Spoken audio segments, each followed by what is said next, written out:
All right. Why don't we just go ahead and get started? First of all, I just want to take the opportunity to thank every single panelist on this Zoom call. We're so grateful for our relationship.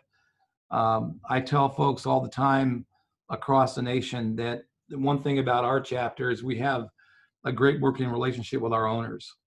I hear a number of complaints from my counterparts nationwide that they have challenges, and I tell them that our relationship with our owners is really second to none because of the ability that we have to communicate. So I'm really grateful for the entire panel. We'll go through and introduce the entire panel, and for the people that are watching this right now, what we're going to do, we think what's important is the information that our panelists are going to provide, and then we'll provide an opportunity for Q&A at the end. So with that said, I want to thank our sponsor, Akin Gardner Construction. Akin Gardner Construction takes pride in providing quality construction and pre-construction services. Their mission is to be the preferred provider of public and private infrastructure management and construction services. Thank you, Akin Gardner. I'm pretty sure that Dan is observing, and Dan is the co-chairman along with Eric and Mario on the City of Phoenix Co-op. So thank you very much, Akin Gardner. With that, let me go ahead and introduce Eric Froberg. Eric has served as city engineer for the City of Phoenix since January of 2019, possesses over 2 decades of relevant public works, residential and commercial land development engineering experience. Prior to joining the City of Phoenix, most recently, Eric was a New Mexico operations manager for T.Y. Lin International, and prior to that was a senior project manager for RFB Consulting. After spending 2 decades working as a private consultant, Eric desired to utilize his engineering acumen and management expertise in a way that more directly benefited the public. As the city engineer for the nation's 5th largest city, Eric is responsible for overseeing the selection of architects, engineers, and contractors, and the execution of the city's $7 billion capital improvement program. Eric holds a bachelor's degree in civil engineering from the University of Arizona, bear down, and is a registered professional engineer in Arizona, California, and New Mexico. Eric is currently a member of the Alumni Industry Council for the University of Arizona. He previously held the position of state director for ACEC in New Mexico. In 2013, was recognized by ENR as a top 20 under 40. Thank you for joining us, Eric. Thanks, Dave. Thanks, everyone. I think the one thing I realized as you read through all that is that I need to shorten all that. That's a lot of information that maybe my kids would care about, and they may not actually either. So, but no, thank you guys. I appreciate the opportunity to come here and speak with you guys. We have a great panel here for you today and lots of great information. All right, we'll go ahead and skip over to Kenny. I had Catherine next, but when she comes, we'll introduce Catherine.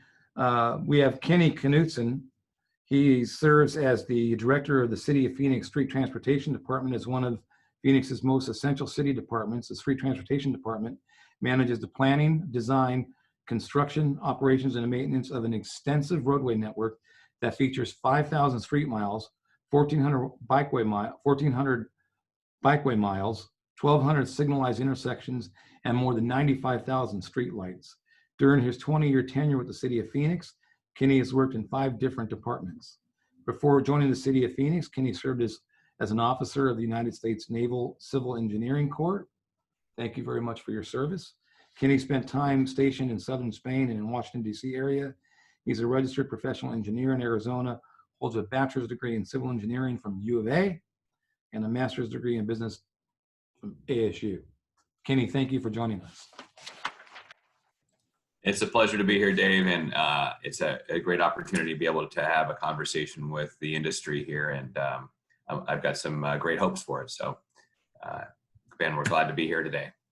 Thank you very, very much, Kenny. Our friendship spans a long way, and I'm so grateful for how forthright we can be with each other on issues. So thank you.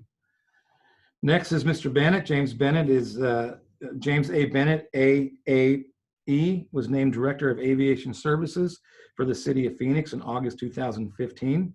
bringing decades of international aviation expertise and a strategic understanding of Phoenix after previously working for the city. In a career spanning nearly 35 years, Bennett has served as president and chief executive officer of the Metropolitan Washington Airports Authority, operating Ronald Reagan, Washington National, Washington Dulles International Airports, as well as working in private industry as chief executive officer of Abu Dubai, I knew I was going to mess that up, Airports Company, overseeing 5 airports within the Emirates of Abu Dubai, however you say that, and president of his own consulting firm, providing consulting for both foreign and domestic transportation companies. He was also assistant aviation director at Sky Harbor from 1988 to 96. Bennett has a bachelor's of aviation management from Auburn University, War Eagle, and a master's of public administration from the University of Michigan, Go Blue. His numerous professional affiliations, including being the former chairman of the American Association of Airport Executives and past president of Arizona Airports Association. Welcome, James. Welcome, Jim. Jim, please. Yeah. Thank you, Dave, and appreciate the opportunity to be here and share some thoughts about what's going on in aviation with our programs. I got to clarify one thing. The good thing about being an Auburn alumni this year is there's a good chance we won't lose too many football games because it may not be a schedule this year. I won't say go Bama. Please don't. Please don't. Well, thank you. Congratulations on your retirement. I'm sure a lot of folks on the call right now saw that you were it was indicated that you're retiring at the end of October. So thank you very, very much for your service. Appreciate it. Alan Stevenson is the Director of Planning and Development Department, which guides the physical development of the city to ensure that safe and legal structures are built that enhance the lives of city residents. The department has approximately a $73 million annual budget, employs about 445 staff for a 519 square mile city. Alan is also a Sun Devil. Go ahead, Alan. Welcome. All right, thank you very much. Happy to be here this afternoon and share some of the things the Planning and Development Department is working on, and also provide you an update on how the work is coming in the door. And one of the interesting things about the Planning and Development Department is our budget's principally driven by outside private construction. And so, as you'll see in the presentation, things are still going strong in that area, which is good for all of us. Excellent. Thank you. So, Eric, we have you up on, you're on the dais, so take over. It's all yours. Thank you, Eric. Thank you, Alan.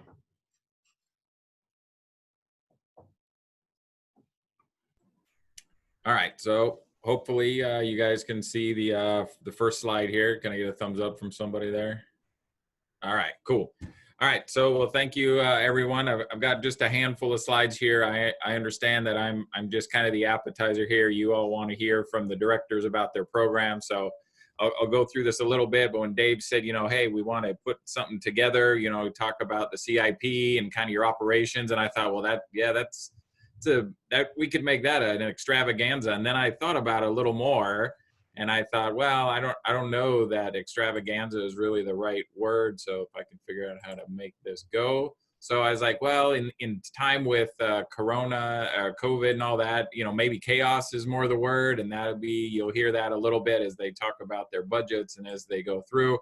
So, instead, let's just call it an update and make that it's a little bit safer. So I want to go back all the way back pre-COVID. I know it seems like way long time ago, but you can see here in March, we were all set, ready to go. We were going to take it to council. Look, we were going to have an $8 billion CIP, $8 billion. It's a pretty crazy number. But then that didn't happen. Then this happened and kind of threw everything off a little bit. And, we had to go back and reevaluate kind of where that, how that $8 billion, what really was that based on revenues. So, the city manager's office came back and said, hey, we need all the departments to plan for, not implement, but plan for up to a 25% reduction, trying to, brace for what could be maybe worst case scenario. We did go through, and a tentative budget was adopted in June 8th, and there was lots of conversation about that. June 17th, we got one step closer. Finally, we did have the capital improvement budget was included. However, the unknown revenues and the impacts of COVID on the CIP was still unknown. And that's kind of what you'll hear from the departments today about what that meant. I gave this presentation a little bit while ago, so I'm a month behind, but as you can see there, the HERF numbers were kind of all over the place, and I won't belabor this too much because I know this is part of Keeney's discussion, but as you can see, the down arrows, right, those are the bad ones, right? Those show that we were having less revenue than we thought. City tax was less than we thought. So we had to figure out kind of what does that really mean? So we had projected for, and we're really hoping for, the $125 million revenue shortfall. And as we've seen, and they'll talk about, we're actually pretty close to those projections. So, and that's kind of a best case scenario for us. So, but on my side, in helping the architects and engineers and consultants and contractors keeping projects going, design and construction is still largely moving forward. And I kind of highlight that, like, hey, look, it's still moving forward, and we're pushing these forward as quickly as we can, but as kind of smartly as we can. We don't want to kind of get ahead of ourselves. So kind of the first appetizer here, like I said, hopefully Catherine joins and you'll have streets and aviation and water and planning there. So, the first appetizer I went through, and those are the main courses. So I went through and I got some of the smaller groups, and I thought, the consultants or the contractors here will be interested in some of these. So you can see here the convention center, and I'll share these with Dave so you guys don't have to take pictures of the screen or try to write these down as quick as you can. But convention center, they are moving forward. A lot of JOC services. Convention center uses mostly JOC services because they have smaller type projects. But you can see they are moving forward with maintenance type and kind of replacing some of their outdated activity or equipments and some of their different facilities. Parks, over the next 6 months or so, they in talking with parks, they basically said, hey, we've got, these handful of projects, some low bid, again, some JOCs, but then, to look out a little bit further, if you're going to go about a year out, they have these will all be low bid projects, federally funded projects. So some renovations of some parks, West Plaza, Momo, and Falcon Park. So with that, I didn't want to talk too much about some of the other groups, as I didn't want to get ahead of them. I wanted to make sure that they were able to talk about theirs. So really, though, that's kind of the bulk of mine. I don't want to really go to questions at this point. It's a little bit early for that, but generally, and you'll hear from the other speakers here, the other directors, that the departments are doing their best to get projects out. We understand that just because COVID, once we got through the first month or so of it, we kind of found a pretty good rhythm, and we started to be able to push projects out. So with that, I will stop sharing. And then, of course, I'll be here for any questions kind of at the end when we get to that. So I will stop here and Catherine's there now. So you can, Dave, you can go back and I'll read Catherine's bio, but I think it's really important for the viewers to know how incredibly grateful we are to the city of Phoenix when this pandemic began. Eric and I were in contact with each other immediately, making sure that he had assurances from the contracting community that we could proceed safely. Because we were determined as essential, we knew that it was important to get a hold of you, Eric, Director Halakowski, the League of Cities and Towns, the County Supervisors Association, et cetera, to give you assurances that we can proceed safely. And you and I having that conversation was pivotal in our moving forward and continuing to work safely. So thank you very, very much for your partnership, and thank you for taking the lead on that issue at the very, very beginning of this crisis. Yeah, you're welcome. It was definitely, like you said, we did get in touch with each other right away. We wanted to make sure, and we put out a few memos from the Office of the City Engineer regarding kind of the expectations of contractors and what we were expecting as far as site safety and cleanliness and being able to have disinfecting and all that. So I think it's worked really well. I haven't heard a lot of problems from any of the contractors. They were all very good and swift to address the concerns that we had, and we're allowed to kind of just continue on building things. Well, thank you. And to those folks that are suffering out there and have family members that are suffering, you all are in our prayers, so you need to know that. Our next speaker is going to be Catherine Sorensen. She's the director of the City of Phoenix Water Services Department. Catherine oversees one of the largest potable water utilities in the United States, which treats and reliably delivers high-quality tap water to 1.7 million customers throughout 540 square miles. Phoenix Water Services also reclaims water for 2.5 million residents in the Valley of the Sun. Catherine has a PhD in resource economics and a Bachelor of Arts in economics. She serves as a member of the Arizona Water Banking Authority Commission, on the board of advisors of the Kyle Center for Water Policy at Morrison Institute, as a board member of the Water Resources Research Center, on the board of directors of the Water Research Foundation, as a treasurer of the Association of Metropolitan Water Agencies, and a member of the Rates and Charges Subcommittee of the American Water Works Association. Catherine, thank you for joining us. Thanks for having me. I apologize. I was experiencing a minor crisis and technical details or technical problems. So sorry about that. Thanks for inviting me today. I do not have a fancy presentation. I just thought I would give an update on what's going on with the department and our capital program, and then just answer whatever questions folks might have. Awesome. So, yeah, thank you. So our biggest accomplishment this year is really that we have been able to continue to provide safe, clean, reliable water supplies and safely remove and treat wastewater for our community, even under pandemic conditions. And I can tell you that every day that's a challenge. Under pandemic conditions, it's even more so. I'm really, really grateful not only to our employees, our very dedicated employees who have continued to show up day after day to take care of the community, but also to all of our contractors who work right alongside us and make sure that we're providing these vital services to the community. So I want to thank all of you as well. It really is a team effort. As you know, the City of Phoenix Water Services Department does rely on a combination of internal staff and external contractors. And our contractors are every bit as important to us as our own internal staff. We just couldn't operate, we couldn't maintain our infrastructure, we couldn't develop new infrastructure without the support that you guys provide. So thank you. Looking forward, so we have, for the most part, continued with our capital improvement program. On the water side, that's about $1.5 billion over a 5-year time frame. We just went through the process of updating that capital plan to develop our next financial plan. We actually added about $400 million to that plan. So we are looking at adding to our capital plan, not taking away from it. Of course, in order to do that, we need the support from the community to increase rates as necessary.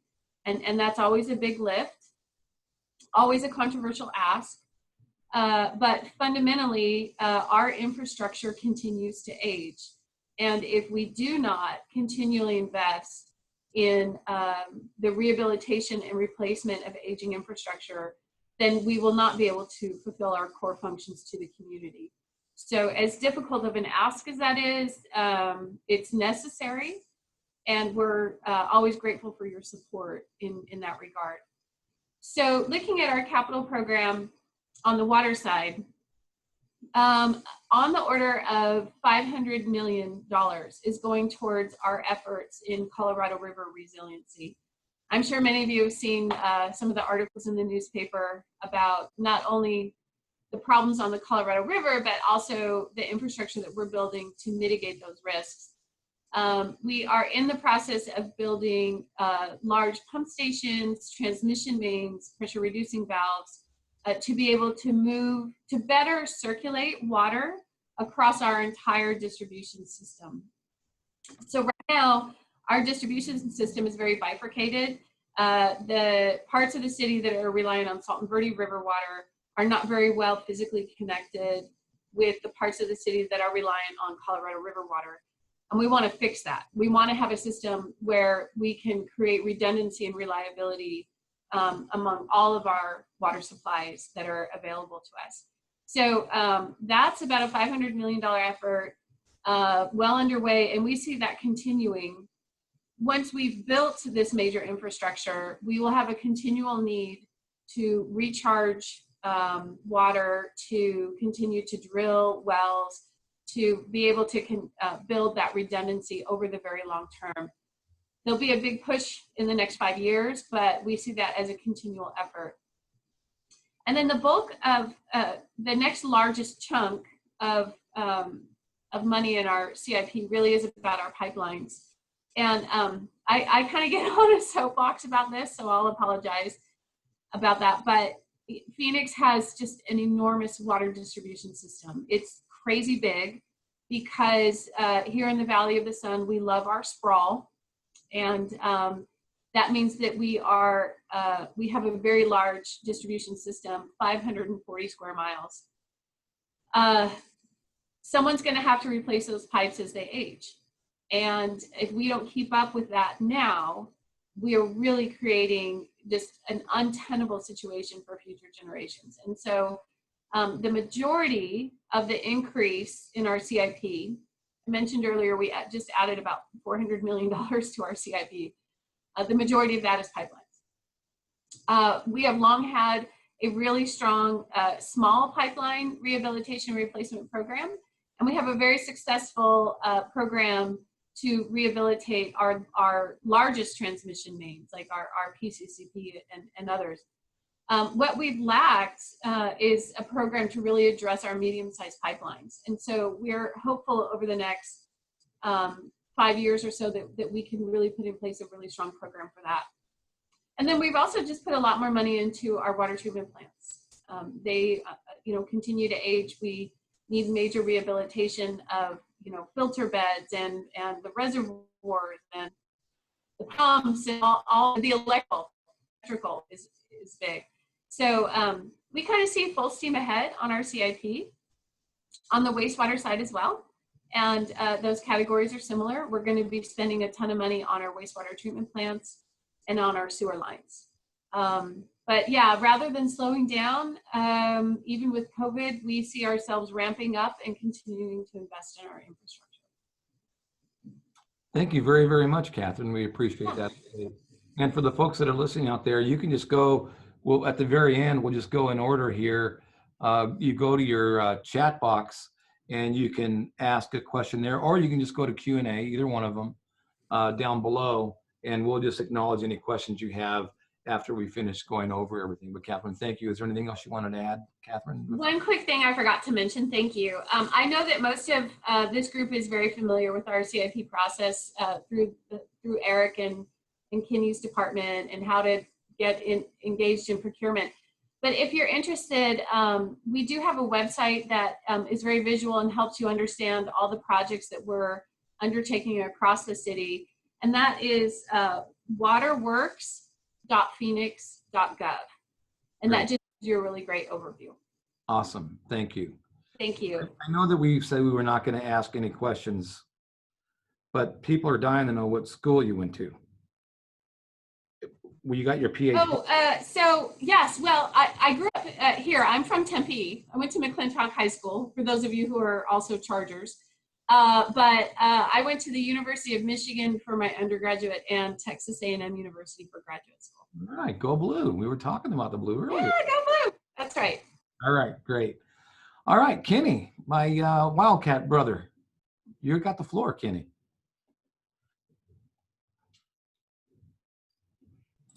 Sorry, I had to unmute and share at the same time. Hopefully you can all see. If I can get a thumbs up on that, everybody can see the screen on that.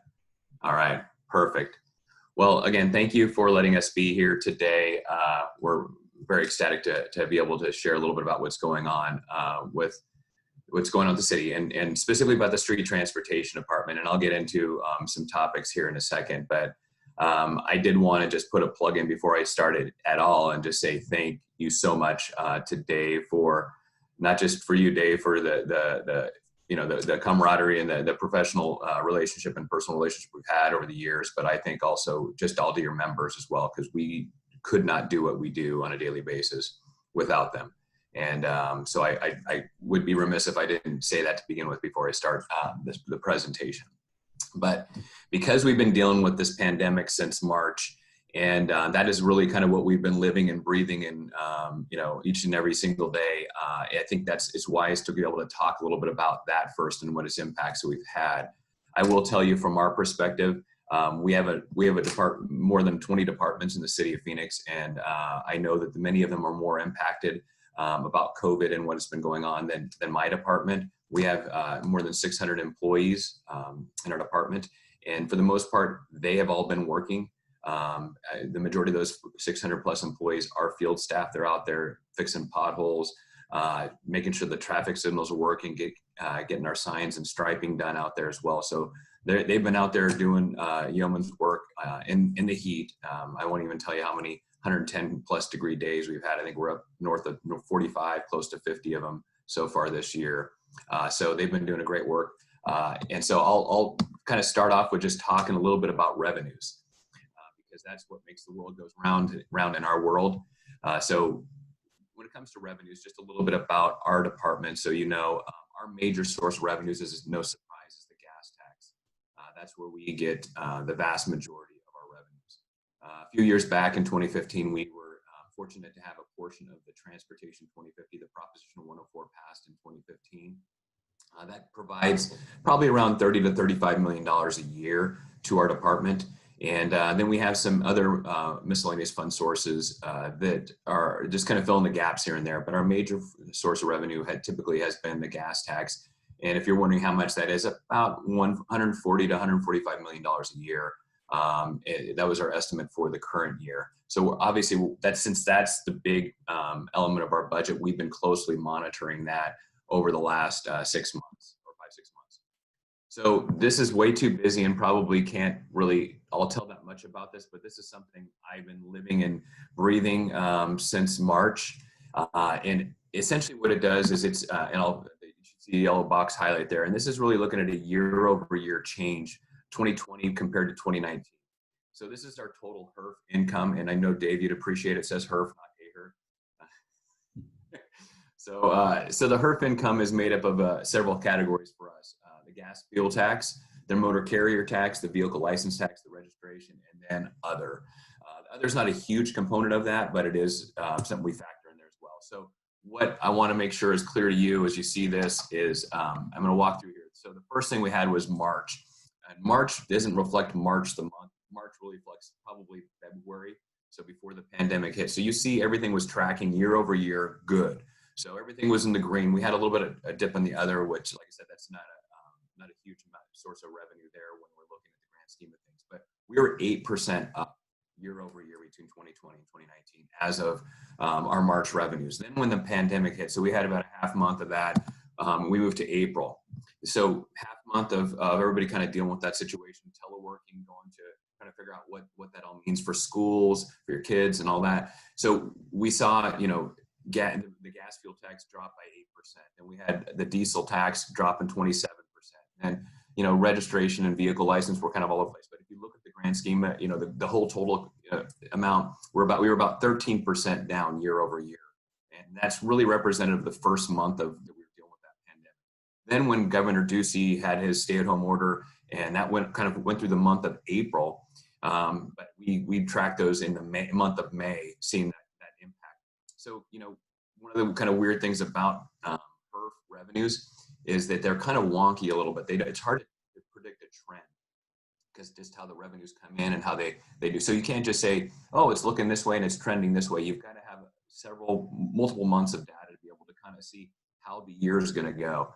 So you can see though that with that first month of, where we were in the lockdown mode and all that stay-at-home orders, we were down 22% year over year. And so we were concerned, how much is this going to last? Is this going to continue this path? And that's really representative, I mentioned, even though it's May, it's really representative, probably more of April revenues and activity. So we go to June, which is looking back 8 months to May. So we had, it was better than 22% down. So things were getting a little bit better. The stay-at-home order was lifted. People were trying to figure out what new normal looks like. And so that was dropped us about 14%. And so that was, what we were looking at about a month ago. And then we just, we had beginning of this month, beginning of August, we got our data for July, which was representative kind of more of June. So you can see that one, for my purposes, it looks like it's trending better. So I was expecting probably, 8 to 12% maybe down year over year for our HERF revenues. But what it looked like is when all said and done, it was about 2% down year over year. So that makes me cautiously optimistic about what HERF will do in the future. But it's only going to be this coming month, which I'll probably in another 10, 15 days, I'm going to have the numbers for the next month, and then so on and so forth as we go forward, and kind of figure out what the real impact is this for our work. So you understand how we use the HERF revenues. Since we are entirely pretty much a HERF revenue funded department, our operating budget, so all of our staff, all of our daily operating things are through the HERF. So what's kind of after we fund the operating is the capital side. So we use the remaining balance of HERF for capital. So that is why when we see these dips and fluctuations in HERF, that's concerning to me because that's going to impact our capital program. So enough about numbers. I don't want everybody to get too focused in on that. So as Eric mentioned, we were preparing our capital improvement program for the city and our department as well, coming up through last fall, even through the spring and before the pandemic hit. But the CIP that was passed by our council for the next 5 years reflects about an $860 million 5-year CIP for the city, for our department, for the street transportation department. And that's really what we're working forward and moving forward with. You see a lot of money spent on pavement maintenance, and that's really keeping the state of good repair. We do have other projects in there, and we'll kind of talk about some of them. But I will be very honest with you. Our focus, really has been over the last year or two, primarily on maintaining what we've got. There's not a huge amount of new street construction or street improvement projects. There are some in there.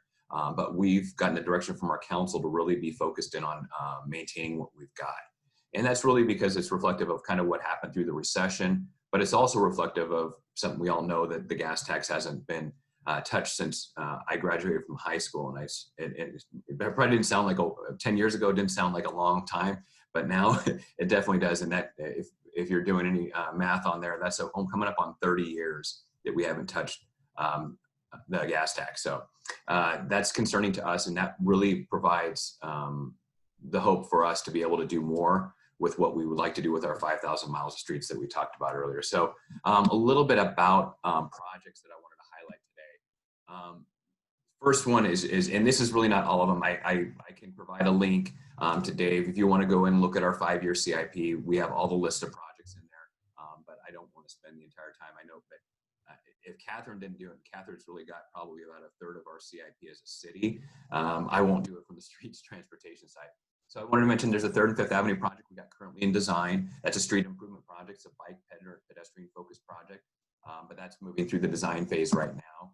We also have a 13th Street project, Van Buren Street to Moreland Street. This is not something we normally do, but we had a lot of residents who came out to a budget process about a year and a half ago and really spoke about the need for street improvement. So this is the whole kit and caboodle: widening the street, curb, gutter, sidewalk, storm drain, landscaping, street lighting, all that combined then there for this street project. And this is right in the beginning stages of design as well.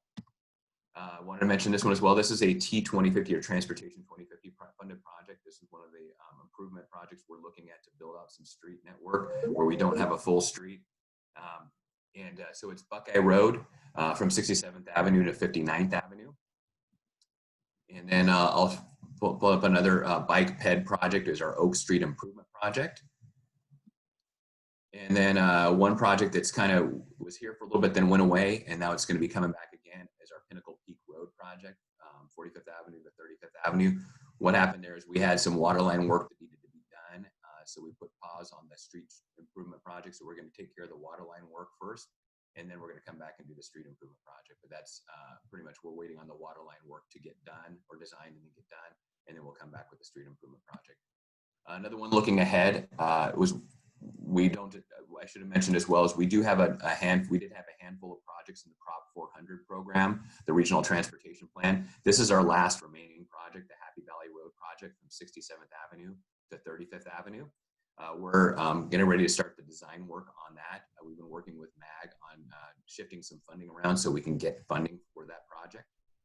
And then finally, I wanted to mention just Southwest Transportation Study. This is a project we've been partnering with the Maricopa County Department of Transportation, as well as Maricopa Association of Governments, to really look at the Southwest Phoenix Labine area and the transportation needs in that community, especially in light of the Ed Pastor Freeway that was open last December. And what is that going to have an impact on the existing street network out there? So we anticipate this is going to identify a lot of capital needs for street improvement projects in this area. What else are we doing? So I wanted to focus on some of the other stuff that keeps me busy each day, but puts a smile on my face as well. And this is one of them. When I highlighted the great work that the AGC contractors are doing, this is first and foremost in my mind. This is Transportation 2050. This is our HER funding going towards maintaining our city streets. We're spending close to at least around, I want to say, probably close to $90 to $100 million a year, just in doing overlays, crack seals, micro seals, slurry seals, taking care of our roadways. And so this has been we're now going to be close to entering our third year of our 5-year accelerated program on this. But we have been busy everywhere. And I can't tell you how many kudos I get from residents each and every day thanking us for the work we're doing. But that is reflective of the great partnership we have with the contractors we're working with. And the majority of this is all done through our JOC program. Something else I wanted to highlight, we've been really focused in on pedestrian safety and rolling out a lot of traffic signals. That's me. My team actually allowed me to activate Hawk signal for the first time back in June. And that was actually our 15th Hawk signal we built in less than 12 months. And so we're really focusing on pedestrian safety and getting work out there. So this is one of my other teams that does this area of my team. We use contractors as well in this area to be able to help with us implementing these new signals. I also wanted to highlight something that you might have heard a little bit of media attention about in the last week or two. We rolled out in partnership with some of the other cities, but also with MAG as well, on a no traffic pilot program. If you travel along Glendale Avenue between Central Avenue and SR 51, we have a new system we've set up in there that's actually going to be, it's an AI based, so artificial intelligence based program that will adjust real-time traffic signal timing to the actual traffic that's going out there. So it's going to spend first few weeks studying what's going out there, looking at traffic and how it behaves, looking at pedestrian movements, bicycle movements. And once it learns that, it's going to go live and be able to make those adjustments on the fly. So our hopes is that the Glendale corridor there will be something that shows that this works and is effective for managing traffic loads across the city. So that one probably less for this group, but more is if you're traveling through the city of Phoenix, we're working on ways to be able to make our travel safer and more efficient. Then this is one that's been that you probably heard a little bit about as well. It's our Cool Pavement program, and this is where we're using a asphalt-based polymer that allows us, and we're also using BSN as our contractor we're working with on this. And they are going through 8 neighborhoods in our city that were selected by our council and our mayor to go through and do cool pavement treatments. And so this is where we're lightening up the asphalt, and it has hopefully twofold benefits. One is that it's going to make those pavements cooler and those neighborhoods cooler. The secondary one is because that is more reflective, it could also extend the life of our pavements because you're going to have less UV radiation beaten into that asphalt. So thank you. And I want to make sure just show some things on this one. 160 degrees is what it looks like before. We do this 144 degrees after. And that's we're working with ASU on this to be able to partner this process here to make sure that that they can see, we can see what kind of benefits this actually has. So that's all I got, but I'll be more than happy to answer questions at the end. More now? Thank you, Kenny. Appreciate it. Can you hear me, Kenny? Yes, I can. Okay, good. Just wanted to make sure it's not going green. So next is Jim from Aviation. Jim, you're on.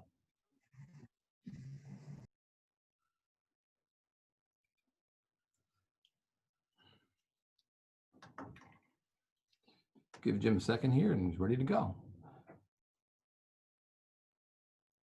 I think you could be on mute. So we got the screen up now and we're unmuted, so we're good to go, right? All right, double thumbs up. So, before we get started, just a general update about the aviation and how we are funded and how our programs are funded.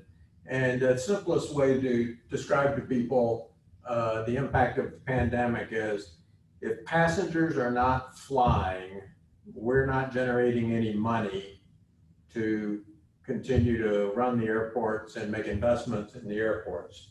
And so to put that in perspective, when we jumped off the cliff into the pandemic in April, our passenger activity at Sky Harbor Airport went from finishing off 2019 as the busiest year in the history of the airport with over 46 million passengers, and then starting a very robust January and February in terms of increasing growth. And we were wondering where we were going to get space for additional flights and passengers, to jumping into April of this year, where our passenger activity was down 93% as compared to April of 2019. And it has improved slightly. In July, our passenger activity was down 65% as compared to 2019 July. So we are making some movements in the right direction, but we have a very long path to follow. And you need to understand that we're also a self-sustaining business enterprise. So I keep going back to that, what I said to begin with. If people aren't flying, then we're not generating revenues. And so we need people to get in the airplanes again and travel. So if you want to help us with our capital program, buy a ticket and go visit friends and relatives or head to the beach or something like that, because we need the business. So what I want to do, next slide, is talk a little bit about our ongoing major projects, and then also some future projects as well as deferred projects. So a general overview. So when the pandemic hit, we had a $2.7 billion investment program that we were trying to target to have completed by 2025. In March, in order to try to get control over our budget, we had 70 projects previously. We had to put 31 of those projects on hold, and the value of those deferrals is about $800 million that we've had to put on hold. And we continue to manage about 25 different CIP and JOC contracts that still have a value of about $1.9 billion, but some of those are nearing completion. So to take a look at those and the projects that are underway right now at the airport, the T4S1 concourse, an 8-gate concourse that is underway right now. And that is a $310 million investment scheduled to complete Q2 of 2022. Then Terminal 2 demolition. So you really can't see that, but Terminal 2 doesn't exist anymore for the most part. And the reason that Terminal 2 is being demolished is we are clearing the area in anticipation of, at some point, this pandemic is going to end and we're going to need those additional gates. And this is where the next concourses could be built and new terminal for the future of Sky Harbor. And then, of course, probably the most visible project that is continuing is the extension and the finalization of the Phoenix SkyTrain Stage 2. And that's a $745 million investment. And it also is scheduled for completion in Q2 of 2022. Then we have a couple of projects up at our Deer Valley Airport that are continuing. One is a $17 million investment in a taxiway, parallel taxiway up at Deer Valley. That should finalize later this year. And then we are in the process of getting started on construction of a new hangar for the Phoenix Police Department for their air wing up at Deer Valley Airport. The existing facility that they have does not meet existing building codes and fire safety codes, needs to be, and it's also in the way of that taxiway that we're building right now. So we need to relocate that in order to come back with a completion of that taxiway project, and also to get a facility that will meet building codes. Then a future this is where that taxiway is located on that slide, as it just kind of popped in there. A future project that we hope to get started here in the not too distant future is the Union Pacific Railroad Trench Project. That'll be about $370 to $400 million. And it's located on the north side of the airport. And the project is kind of shown here on the right is to take that Union Pacific track, put it in a trench, and then we can build a taxiway over the top of it and get airplanes on the north side to make room for additional cargo expansion and growth. So this is a very key project for us. The only issue that we have there right now is trying to finalize a business negotiation with Union Pacific that will allow us to actually get started building the trench. And that is a labor of love as we continue the dialogue with the Union Pacific Railroad. Okay. And then we've had to defer, like I said, we've deferred about $800 million. And this is just some examples of the types of projects that have been delayed or deferred. We had a couple of what we call CAMP projects, which are our comprehensive asset management plan or master plan projects for the airport. One of which was to build an additional concourse on the north side of Terminal 3, and then actually connect that concourse over to Terminal 4 underground and back to Terminal 3. And then on the right-hand side here was to build a new Crossville taxiway, realign Sky Harbor Boulevard, build a new Crossville taxiway, relocate our airport maintenance complex north of the railroad tracks up where the old dog track used to be. So those are the kind of projects that have been deferred until we get a better understanding of what is the business going to look like in the future. When are the passengers going to return? And when are we going to be able to generate the revenue necessary to complete and fund these projects? Because we fund our projects essentially with 4 revenue streams. The largest source of revenue that we use for the capital investments that we make here are when we go to the market and sell bonds, and the pledge of those bonds are the general airport revenues. And of course, the general airport revenues come from passenger activity when they buy things in the restaurants, or if they park their car, or they fly in and rent a car. The other large source of capital funding that we use are bonds that are backed by the passenger facility charge. So that's why I said go buy a ticket, because every time you buy a ticket, get on the airplane here, we get $4.50 into our construction fund, and that helps finance a lot of these investments. The other is car rental facility bonds. So every time the people fly in for spring break or spring training and they rent a car, we get $6 per transaction day on those rental cars that's helping to fund investments like SkyTrain. And then last source of revenue is grants from the Federal Aviation Administration.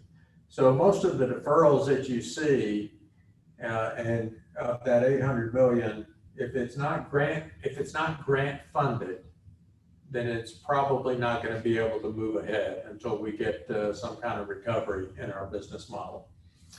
And with that, Dave, that's it, and be happy to answer any questions later on. Thank you very, very much, Jim. Appreciate that. Alan, you have the floor.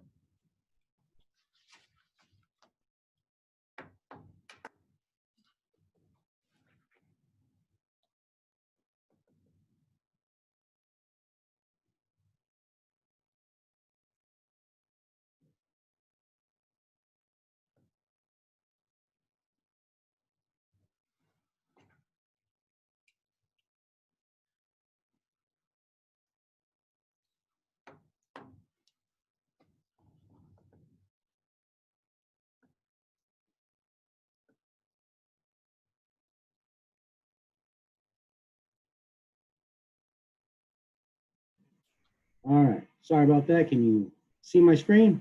We can see your screen and we can hear you. All right, so a little bit different than the other departments. The Planning and Development Department, principally works to regulate private construction and planning and zoning, throughout the city. And so we don't have a CIP budget that is even worth mentioning as it relates to the other departments. Principally, the department runs, as I mentioned a little bit earlier, based upon user fees. And we'll talk a little bit about that and where the workload is. But we do have three, kind of principal divisions: our planning division, which is our zoning, public hearings side of things; our development, which is our construction and inspection side. We also do historic preservation as well within that. And so thank you all for allowing us to be here this afternoon, and look forward to answering some questions. So we do have those divisions. The management services group is the other one there that obviously has your human resources component. And for us, they also do all the impact fees for the city of Phoenix. So we do charge impact fees based upon new development in our high growth areas. And within that group is the impact fees that are paid, and that pays for a lot of infrastructure as well. So for example, there are impact fees that are charged for new development to help pay for some of the capital expenses that the water department, streets department incur. And my department collects those, but then works with individual departments who are responsible for those, like streets or water, and how they spend that money on their capital improvements that are needed for just the growth areas of the city. Our mission is really responsible growth, balancing development with open space, historic preservation, our neighborhoods. We're certainly a city that's 519 square miles. We've always been aggressive about knowing we want to grow to be a big city. That has not been anything that we've shied away from in our history, and that's why over the last 50 years, we've shot up the fifth city in the country. And the department really strives to work with a lot of our peer departments who will provide a lot of these services, as well as the community and folks who are funding these projects in the development world. Because the city, as you see from our CIP, we build very little relative speaking to what's happening in a 519 square mile city. It's the private sector that has to do that. And so we try and work with them on all these various efforts. And we also are really focused on using technology to the extent that we can to make it more efficient for all of our customers to use. So you can see a breakout of the department here. We do have about $67 million as a development fund. Hey, Alan, excuse me. I don't think your slides are changing, or we're not. Okay. I don't think you've seen your slide change. It's not, so now that changed? No. Yeah. It's stuck on the PDD funding slide. Okay. Well, let me start that in. Budget, total department budget. That went. Total department budget is now up? Yes. Yep. All right. So,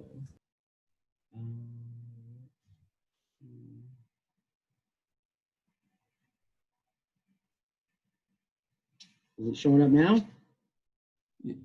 Yeah, it's showing up. It's not showing up as the. Yeah, I think you're showing your note screen, not the actual presentation itself.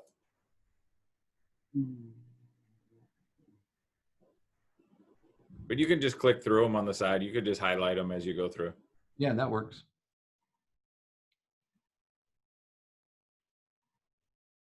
I'm not sure what I'm showing here.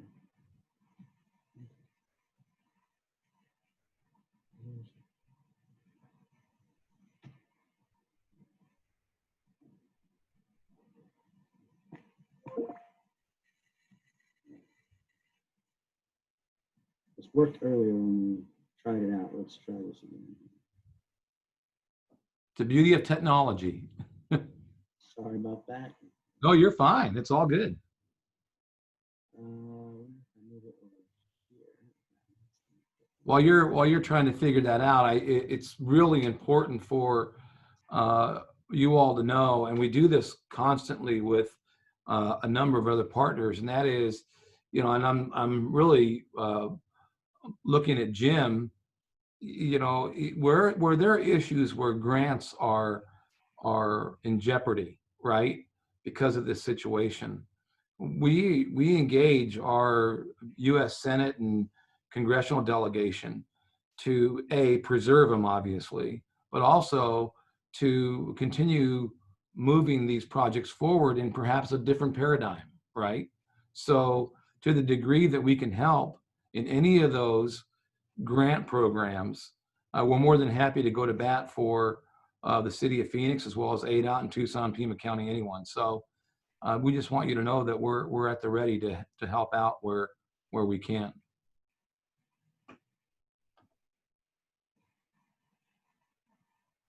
It's up to you, Alan, how you'd like to move forward. All right.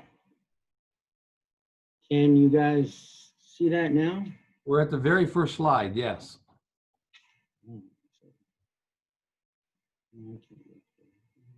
Now, yeah, now you're at the total department budget. All right. So is that a little better now? You're at the pie chart, yep. All right. So I think I was back here. You can see in this slide that principally the department is funded through user fees. And so that really is construction projects and plan review things coming in the door. That's what that $67 million represents. The 4.3 million is a little bit of general fund monies we get to pay for zoning and long range planning. And so principally we operate much like the aviation department does and the water department as a special revenue fund that has to be self-sustaining. And so we're very cognizant of making sure that we're doing everything we can to keep projects moving through the door, because if people aren't bringing in those projects, we're not having anything to process, and I would have to be looking to cut my budget and reallocate and staff. So this next one is just a little pie chart showing you what that breakout is.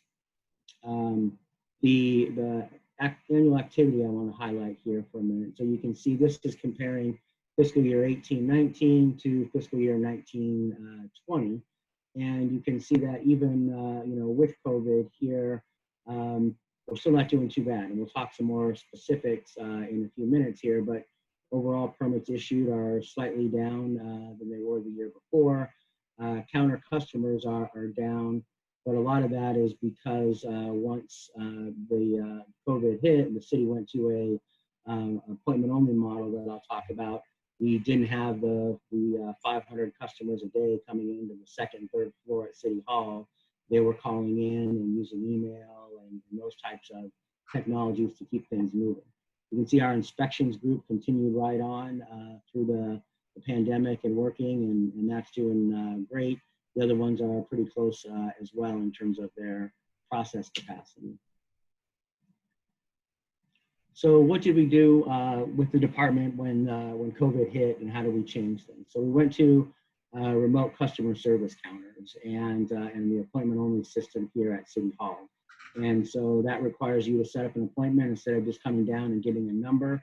As I said a minute ago, we typically have about 500 customers a day pre-COVID that were coming in because you have our counters where you're filing any of your applications for your plans. You're paying for things. You also have a bunch of customer service counters for information from everything related to zoning, signs, There's a water counter down there where you get information about water and sewer. Anything really related to building on a private property is on that second and third floor here. And so we went from having that many customers a day to having them be calls, as well as having staff be working remotely. And so we have a call center here that we man and staff, and that call center is sending those calls when they come in to employees who are working from home, who are then managing the workload and coordinating all that from their homes to make sure that we're trying to prevent the spread, but also continue to do the work that we need to do. An interesting thing to note is pre-COVID, we probably had, it was close to 80% of our plans were still coming in hard copy and filing, and about 20% were electronic plan review. Since that time, that's flipped. We now have about 80% that are electronic plan review that are coming and being sent in and submitted through our electronic plan review portal, and 20% hard copy. And so it is something that people, every year our numbers were slowly rising in the electronic plan review submittal, but the pandemic really kicked everyone into high gear to figure out how to make that work. And there are a few hiccups, along the way. In the early days, we filmed some videos on kind of common mistakes and things that would trip you up in the electronic plan review submittal system. If you didn't name your plans the right way, then they automatically would get sent to different places and things like that. And it's working much smoother now. Our inspections group, continued on through all the pandemic and still today, working through doing all their inspections for construction projects that are going, because we know, just as you guys do when you're out there working, we've got to get out there and inspect those facilities when they're needed so that you guys can continue on with the projects. We did move all of our public hearings online in April of 2020 as well, and they continue in that fashion as well today. This chart right here just shows where some of the workload is. So this is our number of permits. And so you can see the yellow line is fiscal year 18-19 and the black is 19-20. So you see a little bit of a drop down here in March, April, May. But then you see it coming back in June, and that continued on into July as well. And so that is a very good sign, because the plan review process for us is really the construction pipeline. It's what's coming in the door to get their plans reviewed so we can issue permits, so they can hire their contractor to do whatever they're doing, and then our inspections group will be doing the inspections. And so you can see on this next one, because of the short, relatively short kind of 2-month, closure, and where things were hit really hard, our numbers are really reflecting that there were active construction projects going at that time. And so people didn't stop midstream with their construction projects. They kept going, and we kept inspecting there. So you see a little bit of dip in May, but then popping right back up. So, despite all of the transitions of having a workforce that's from City Hall now substantially working remotely and coordinating all of that work, our turnaround times are pretty much on track to where they were. We did have a hiring freeze that was implemented by the city manager early on in the pandemic, and we've been successful in going back now and showing that because of some of the workload that we have that hasn't really slowed down in some critical positions, we're actually hiring some staff to help out to make sure we can maintain some of these turnaround times as well. We did start doing some surveys once we switched the business model over, and you can see that the majority of them are strongly agree that the service with the new appointment only and our online stuff was working fairly well. This is, again, getting at the fact that we already know that with the economy, our customers are jittery about, should I be going forward with these construction projects? We wanted to make sure that the submittal process and the city review process wasn't an additional impediment to the things that were already happening in the world as it relates to these construction projects. So we're trying to keep a close eye on that as well. And then we did work with the mayor and council on some allowances to try and make sure that we could keep projects going forward, so that even as people were making decisions about, do I want to really go forward in this plan review process. I don't know if my project's going to get funded. Don't know where things are at with COVID. What we did was go to council and get an extension to allow for some of our approvals to have a longer expiration date before they'd have to go back in and redo them, giving them more time to get funding in place, to get contractors lined up, all those things that, as you all know, in your construction, jobs and things that are happening, they're difficult enough anyways. When you add COVID on top, we're trying to make it as easy as possible for those things to continue on so that it doesn't cause us an economic impact. And that's why we went to the council, and the council was very supportive of granting this extensions to allow additional time for private construction projects to happen. Then one of the other things that we really worked on is extension of our outdoor dining and alcohol consumption measures and temporary signs for restaurants and retail establishments. You all will see these, A-frame signs and other signs and banners hanging out that you typically don't see, but those are special things that we're allowing to try and make sure that people understand what's open and where they can go, trying to, again, keep business going. And then one of the big things that we heard from the restaurant industry is because of some of the spacing requirements, even as they've opened back up and trying to maintain some of that social distancing, that they just didn't have enough space to have, kind of a good key service time within their lunch and dinner times. And so we worked on an allowance to allow them to expand their outdoor dining areas so that they could push out into other sidewalk areas, perhaps take over some parking areas within a parking lot so that they could put up some additional tables to capture some of that space that they're losing inside from a perspective of trying to maintain that social distance, and really in the vein of how do we live with this and still maintain some economic viability. And this is something that we also worked with Keen and Eric on in the streets department as well, because they have some measures to allow for some of the right of way to be used in these ways in a temporary fashion as well, just from a standpoint of doing everything we can to chip away at these little impediments and do what we can to live with the virus and until there's a cure, but still keep the economy moving. And with that, that's all I have for my comments, and happy to be part of any questions. Great. Thank you very, very much, Alan. At this time, Alan, if you could stop sharing that. It's easier said than done. I thought it was easy just to push the button to share, and that apparently wasn't.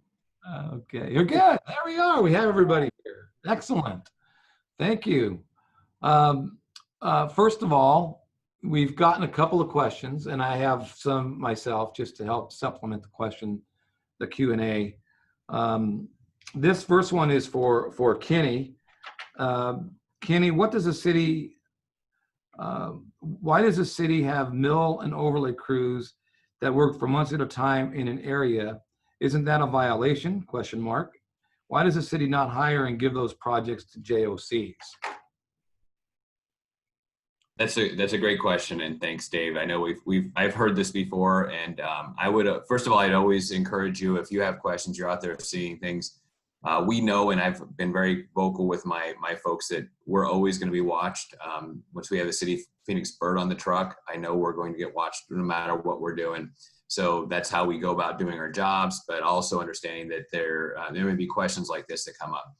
So the way we do our pavement maintenance program, we're usually looking 3, 4, 5 years ahead and planning that out. So we have a very good system of making sure it's balanced across the city based on the pavement condition needs, but that is programmed out for 5 years. What typically happens is maybe we'll get a call from a resident or a situation where we have deterioration even after a storm. We kind of realize that we need to go back and do something else in those areas. And so that allows us to go in there pretty quickly with our own crews to be able to do that work. I will tell you, we are very well aware of state law requirements, and I think it's somewhere north of $220,000 per project. And so we do track that on any types of projects. I'll tell you one we just did recently. I think it was like a week or so ago, up on 24th Street in Lincoln. Up on Lincoln, there was just a lane of pavement, just not the whole roadway, but just a lane of pavement that needed some love.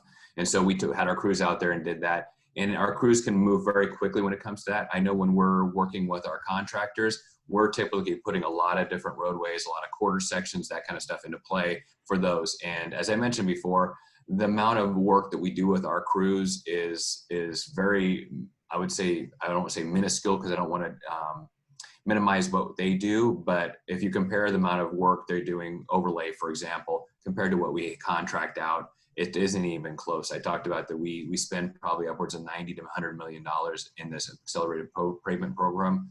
All that work is contracted out to contractors. But I would encourage you, if you have questions about that, don't hesitate to shoot me an email.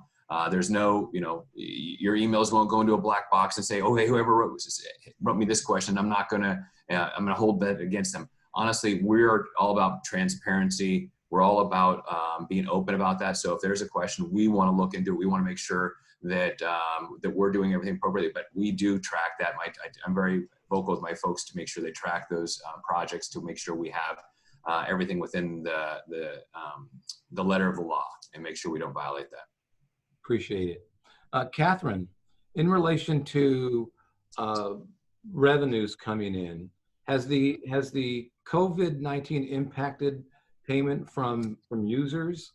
And if so, have any adjustments been made based on? Yeah, so we basically stopped enforcing revenue for our single family residential customers when the pandemic hit. And that's because the CDC recommendation is for frequent hand washing. And you can't do that if your water has been disconnected for non-payment.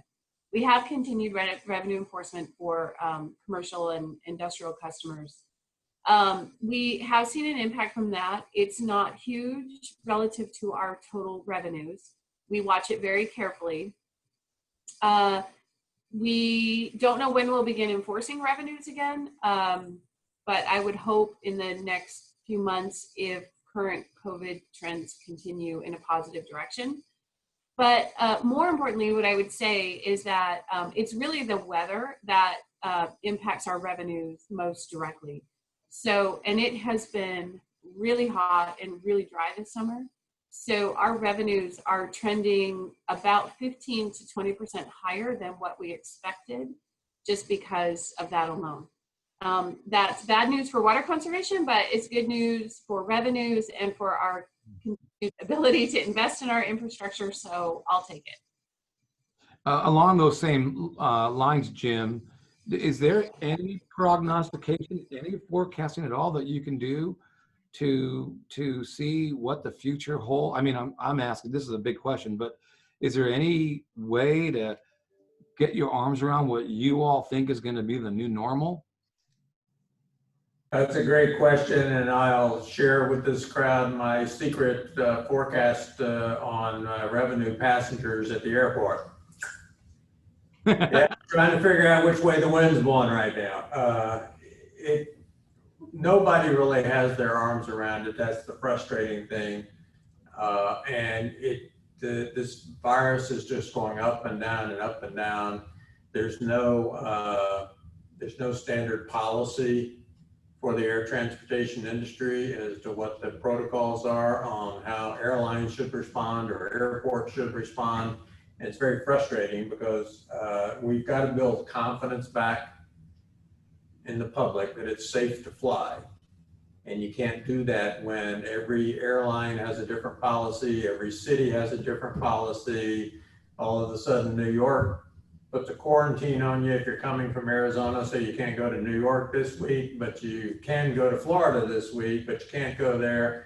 And until that gets worked out, there's no real way to forecast accurately what the future is going to look like.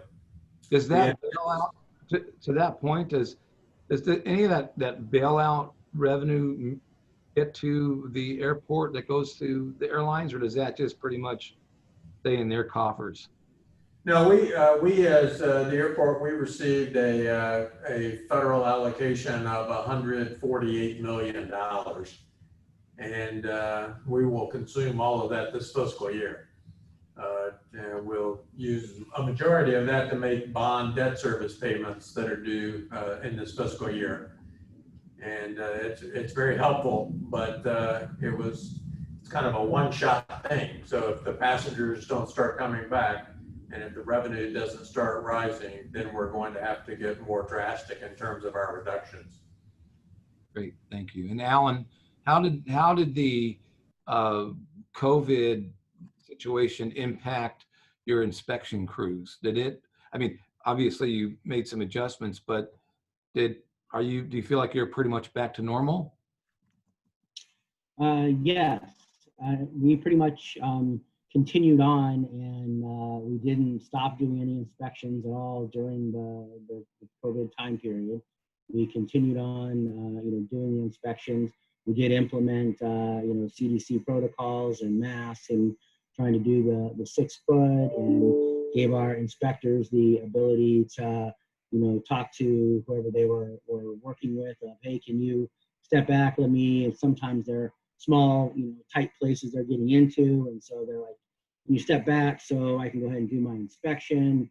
But we really didn't have, too many issues. We did have a couple of construction sites where, a contractor ended up testing positive for COVID after our, inspectors had been there, and we worked with them to let them know that the GC cleaned up the site and did the things they needed to do, got that employee out of there, and we didn't really have any big outbreaks or anything. One of my concerns was that, if the contractors weren't doing a good job on the sites and monitoring themselves, that my guys would be going into something, get something, and they're going to other sites because that's what they're doing all day long, and spreading it around. So we were very careful in trying to make sure that we weren't part of the problem, and we got some really good help from our GC folks who we work with on a regular basis on a lot of the big projects. There's obviously some small mom and pop kind of stuff that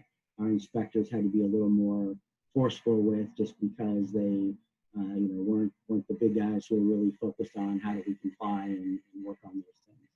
But overall, I think it's done really well. Great. Eric, are we having any issues with sort of the payment process at all? Are there? I know I think that's in your wheelhouse. I think that's, are there issues on that front at all? So not that I know of.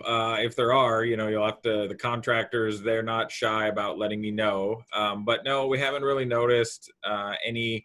There have been a few questions about COVID related expenses and are those allowed? And, those are on a kind of case by case basis. But one thing that I didn't mention in my my presentation was one thing that we're trying to move towards is, and the other directors hit on it as far as the electronic part of it. We are going to try to start moving towards electronic invoicing and electronic as much as we can. Now, whether that's contracts, invoices, change orders, all those things, we're going to try to move towards an all, as much as we can, electronic system. But no, I haven't heard that there are any issues with invoicing. And if we can get to being able to receive and approve invoices electronically, that should only help with processing. Okay, great. Thank you. And for the contractors that are listening, or suppliers or subcontractors that are listening out there, know that Eric is very, very sincere when he speaks to the issue of if there's an issue to let him know, because we're more than happy to run that up the flagpole with Eric and try to find out where those pinch points are to ensure proper payment. So I got a couple for you, Kenny. And I don't know the context of this, but I'll try to articulate it.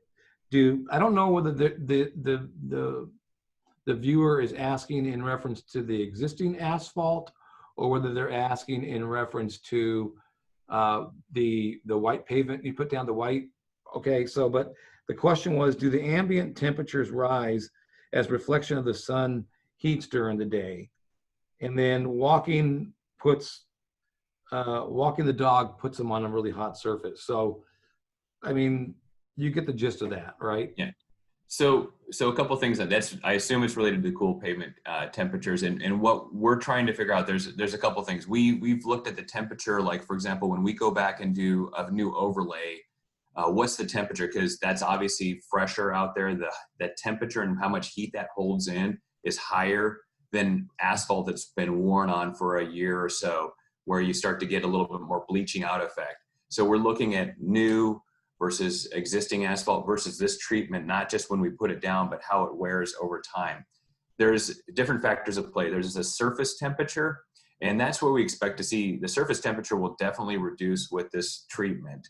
What the question is a couple things. One, I think there's a term called emissivity, where you're looking at how much that temperature gradient is between the surface and 3 feet, 6 feet. So what do the people who are walking along there experience? Does the reduction in heat on the roadway pavement, does it translate into, how far does it translate up away from the pavement?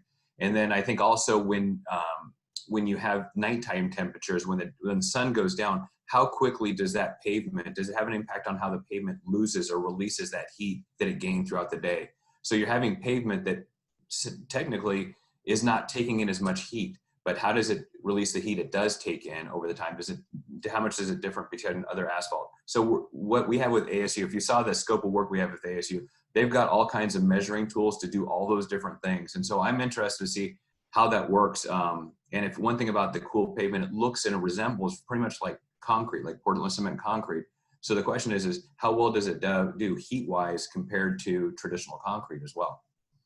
So that's a kind of interesting thing that I don't know how long it's going to end up taking. We're thinking 6 to 12 months. I'd like to get the results quicker because I've gotten a lot more people asking they want this in their neighborhoods. And we've gotten a lot of attention from a lot of cities around the valley as well who are interested in doing this. Are you guys planning on using plastics and asphalt pavement? So I wish I had our asphalt guru on right now, but we've been working with recycled asphalt pavement. We've been doing it in our slurry seals. We've got a stockpile. We've been working with our contractors to have them use it. They burn through our stockpile that we've already got. We had it placed in place. And we're actually going to get ready to do an overlay with the recycled asphalt pavement. We also are aware of what some of the cities are doing with incorporating plastics into asphalt as a binder to help with the binder. And actually we've heard that that's actually stronger and more durable than just traditional asphalt. So we are looking at opportunities to be able to do a pilot for that as well. So we're whereas we might have not have done this in the past, this is one thing I'm supporting my staff and talk with vendors out there, talk with contractors and see what's going on out there. We don't necessarily want to be on the bleeding edge. The leading edge is fine for us. And I'll tell you the one thing about the cool pavement, LA has been doing this for a couple of different years, but in this pilot program we're doing just right now over the next 6 weeks, we're actually paving 6 times as much streets, square yards as LA has done in their entire 2 or 3 years they've done this. Wow, that's great. To the viewers out there, if you have any more questions, now is the time to ask. I mean, we are right on schedule, nicely done. If there aren't any more questions, let me put a plug in for our next program. I'm going to try to share my screen. I'm not totally savvy with electronics, so let me see if I can find. You can't do it worse than I did. So Well, for goodness sakes, I thought for sure that I put it on here. Let me see if I can pull that up. Let me see if I can pull this up. McDot. Can you all see that there? That is our next panel discussion with McDot.